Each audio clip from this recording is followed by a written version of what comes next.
Everybody keeps telling you that renting is throwing money away. Your parents say it, your coworkers say it. That one guy at every dinner party who just bought a house says it louder than anyone. But what if I told you that this advice, repeated so confidently for so many decades, is mathematically wrong the majority of the time? Not slightly off, not a matter of opinion, genuinely, provably incorrect when you actually run the numbers. Today, we are going to do something that almost nobody in the personal finance space wants to do, which is actually sit down with the real math, the hidden costs, the opportunity costs, the break-even timelines, and the market conditions that determine when buying wins and when renting absolutely destroys homeownership financially. And by the end of this video, you are going to walk away with a framework that lets you make this decision correctly for your specific life, instead of following blanket advice from people who bought their homes in 1987 and have no idea what the current market looks like. Before we get into the numbers, I want to make one thing crystal clear.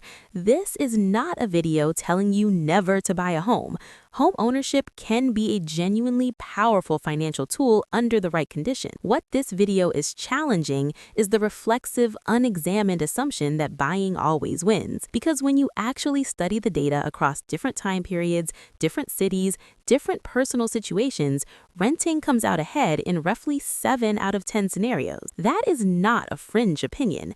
That is what the math shows when you stop leaving costs out of the equation. So let us start at the very beginning, because the foundation of the whole buying debate is built on a misconception. The misconception is this. When you pay rent, you lose that money forever. When you pay a mortgage, you are building equity. Therefore, buying is always better. This sounds logical. It has the structure of a reasonable argument, but it falls apart the moment you look at what actually happens during the early years of a mortgage and the moment you start accounting for every dollar that home ownership actually costs you. Here is the first thing that shocks most people. In the early years of a 30-year mortgage, the vast majority of your monthly payment is not building equity at all. It is going straight to interest. This is how amortization works. Your lender front-loads the interest so that they collect most of their profit early in the loan. On a typical mortgage in the current environment, somewhere around 70 to 80% of your first several years of payments goes to interest, not principal. So when someone says renting means throwing money away, you have to ask, what exactly is the first decade of mortgage interest payments? Because that money is also gone. You are not getting it back. The difference is that nobody ever talks about it that way. Now, let us layer in the costs that almost never show up in the rent versus buy conversation. These are what I call the invisible costs of ownership, and they are absolutely devastating to the buying argument when you actually add them up. First, there is the down payment opportunity cost. When you put money down on a house, let us say $200,000 on a standard 20% down payment for a $1 million home in a major metro area, that money is now locked in an illiquid asset.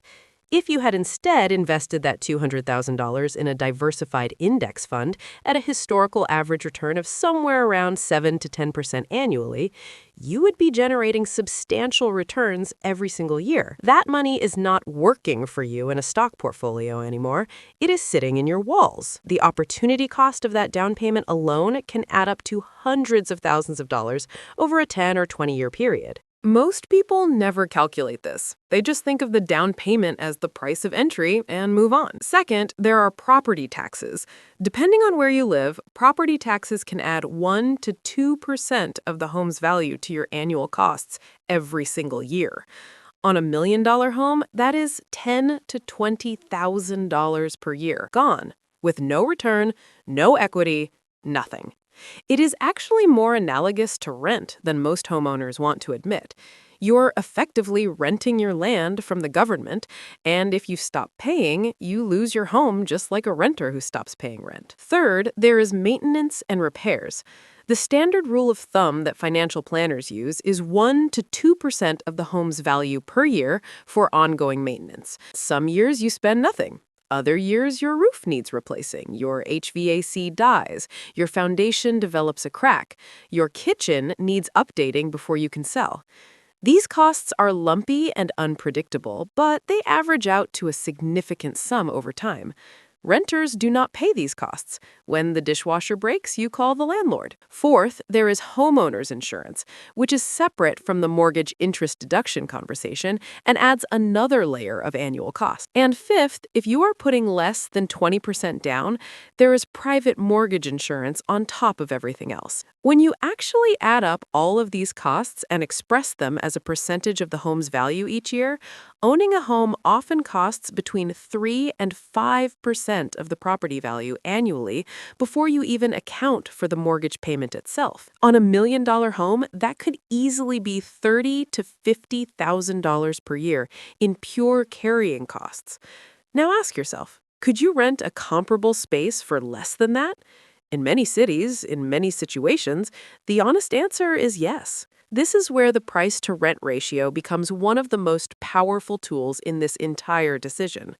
The price-to-rent ratio is calculated by taking the purchase price of a home and dividing it by the annual rent you would pay for a comparable property. When this ratio is low, say somewhere between 10 and 15, buying tends to make more financial sense because you are not overpaying for the privilege of ownership relative to what renting costs. When this ratio climbs above 20, and in many major American cities right now it is between 30 and 40 or even higher, renting starts to win mathematically, often by a significant margin. Think about what a price-to-rent ratio of 40 actually means. It means you are paying 40 years worth of rent to buy the property outright. Even accounting for appreciation and equity buildup, you would need to stay in that home for a very long time to break even compared to renting and investing the difference. And here's the thing about that. Most people do not actually stay in their homes long enough to reach the break-even point. Research consistently shows that the average American moves every 5 to 7 years, but the break-even timeline for buying versus renting, when you honestly account for transaction costs, carrying costs, and opportunity costs, is often closer to 7 to 10 years in a normal market and even longer in high price-to-rent ratio markets. This means a substantial portion of buyers are selling their homes before they have actually come out ahead financially compared to renting. They just do not know it because they are only looking at what they paid versus what they sold for, not accounting for everything they spent in between. Let us talk about those transaction costs for a moment because they are genuinely enormous. When you buy a home, you pay closing costs that typically run between 2 and 5% of the purchase price. When you sell that same home, you are paying real estate agent commissions that have historically been 5 to 6% of the sale price, though this is shifting somewhat with recent legal changes. On a $1 million home, you could easily spend $60,000 to $80,000 or more just in transaction costs alone, buying and selling. That's money you need the home to appreciate past just to break even, and this is before you factor in anything else. Now, I want to address the appreciation argument because it is the most emotionally compelling part of the buying case, and it deserves a serious response rather than just being dismissed. Yes, home values have historically appreciated over time. The long-term average appreciation for American homes is roughly 3 to 4% annually in nominal terms. But here's what people do not mention. After adjusting for inflation, the real appreciation of home values over the long term is much closer to 1% per year, or sometimes even less. The economist Robert Shiller, who literally wrote the book on housing bubbles and won a Nobel Prize for his work on asset prices, has shown that real inflation-adjusted home price appreciation over more than a century has been remarkably modest. Meanwhile, the stock market has delivered real inflation-adjusted returns of around 6 to 7% annually over long periods. So the asset you are locking your down payment into by buying a home is historically a significantly weaker investment than a diversified stock portfolio on a real returns basis. The comeback to this is usually leverage. When you buy a home with 20% down, you control a 100% asset with 20% of your own money. So if the house goes up in value by 5%, your return on your down payment is actually 25% because of leverage. This is true. Leverage is real. But leverage also amplifies losses, and the transaction costs eat a significant portion of those gains. And, more importantly, the opportunity cost of the down payment and the ongoing carrying costs still have to be subtracted from those levered returns before you declare victory. When researchers have actually modeled this rigorously, comparing investing the down payment and the difference between monthly rent and monthly ownership costs into an index fund versus buying, renting wins in the majority of scenarios, particularly in high price-to-rent ratio markets, over long time horizons of 10 years shorter, and in cities with slower appreciation rates. The scenarios where buying wins tend to cluster around low price-to-rent ratios, long time horizons of 10-plus years, strong local appreciation, and people who would not actually invest the difference if they rented. That last point is important. The rent and invest strategy only beats buying if you actually invest the difference. A lot of people rent and spend the difference instead. In that case, buying at least forces savings through equity buildup. This is a behavioral argument for buying, not a mathematical one, but it is a real argument worth acknowledging. Let us shift for a moment to what I think is the most underappreciated dimension of this entire debate, which is flexibility, and what flexibility is actually worth financially. When you own a home, you are anchored. You cannot easily chase a better job opportunity in another city. You cannot easily downsize if your circumstances change. You cannot pivot quickly if your neighborhood deteriorates or your local economy shifts. Every time you want to move, you are facing those massive transaction costs again. And the value of labor market mobility is enormous. Studies have shown that people who can move freely for better employment opportunities earn significantly more over their careers than those who are geographically anchored. If you turn down a job opportunity that would have increased your salary by $20,000 a year because you own a home and cannot easily move, you have just sacrificed $200,000 in income over 10 years. Nobody puts that in the rent versus buy calculator, but it belongs there. Renters also have something else that homeowners often do not fully appreciate: the ability to live in neighborhoods they could not afford to buy in. In many major cities, renting in a desirable area and buying in that same area are completely different financial propositions. You might be able to rent in a great school district, a walkable neighborhood close to work, without being able to afford to buy there.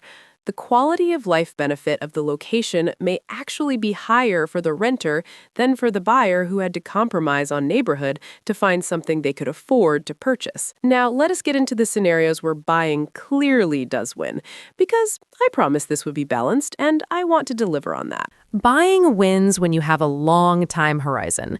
If you are planning to stay in a home for 15 or more years, the math starts to shift meaningfully in favor of buying. The transaction costs get amortized over a longer period, the mortgage gets paid down substantially, and the compounding effect of having a fixed mortgage payment while rents rise around you becomes powerful. In a high inflation environment, a fixed 30-year mortgage payment is an incredibly valuable hedge because your housing cost stays flat, while your landlord's alternative is raising your rent every year. Buying wins in low price to rent ratio markets. If you are in a mid-sized city where homes are priced reasonably relative to rents, the carrying costs of ownership might actually be comparable to or even lower than renting a similar space. In these markets, buying makes genuine financial sense, even over medium-term horizons. Buying wins when home values in your specific market are positioned for strong appreciation due to population growth, economic development, or supply constraints. If you are in an area where the housing supply is genuinely constrained and demand is growing, you are in a different situation than someone buying in a market with flat or declining population. Buying wins when mortgage rates are low relative to expected returns. When rates are low, the cost of borrowing is cheap, which improves the math of buying considerably. When rates are high, as they have been in recent years compared to the historic lows of the early 2020s, the calculus shifts back toward renting. And buying wins when you actually want the lifestyle benefits that ownership provides, and you have priced those benefits into your decision consciously. The ability to renovate, to have a yard, to have stability for a family, to put down roots in a community. These things have real value. The mistake is not valuing them. The mistake is counting them as financial returns when they are actually lifestyle choices, which is perfectly valid, but categorically different. Here is the framework I want you to take away from this video for making this decision correctly in your own life. Step 1. Calculate the price-to-rent ratio in your specific market. Find comparable properties for sale and for rent and do the math. If the ratio is below 15, buying deserves serious consideration. If it is above 25, you need a compelling story about long-time horizons and strong appreciation to justify it financially. Step 2. Calculate your honest break-even timeline. This means accounting for closing costs, transaction costs on both ends, carrying costs, and opportunity cost of the down payment. If your honest break-even is 10 years and you are not sure you will stay for 10 years, that is your answer. Step 3. Be honest with yourself about whether you would actually invest the difference if you rent it.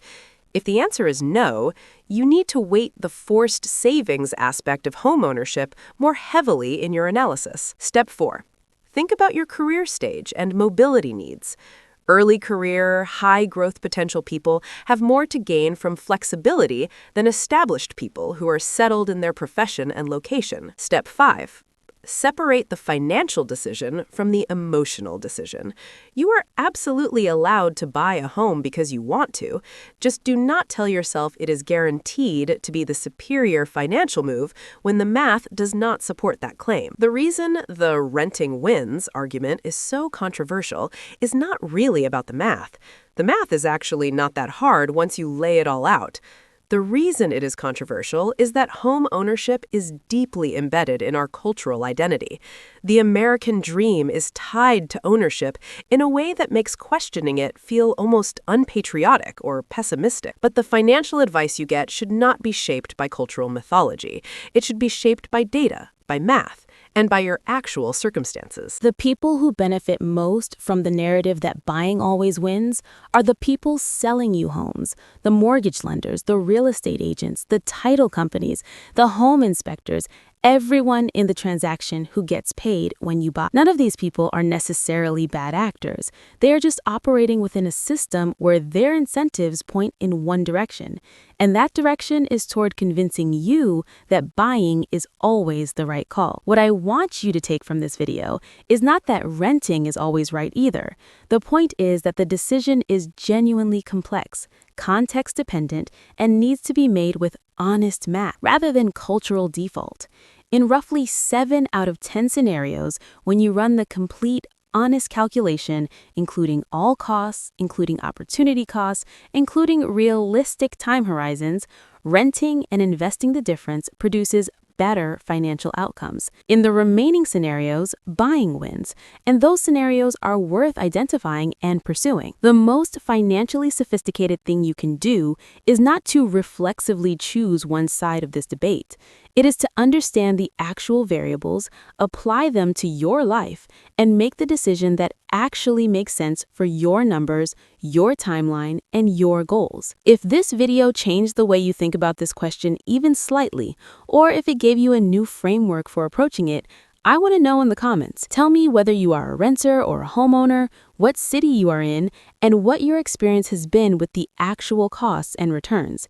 Because this is one of those topics where the real-world experience of people across different markets is genuinely valuable data. And if you have someone in your life who is about to make this decision based on the assumption that buying is always the right move, send them this video before they sign anything. This is the math conversation they need to have before they commit to one of the largest financial decisions of their life. Like, subscribe, and turn on notifications so you don't miss more videos, helping you with investing, personal finance, and more. Check out this playlist of my top videos of personal picks, and I'll see you in the next video.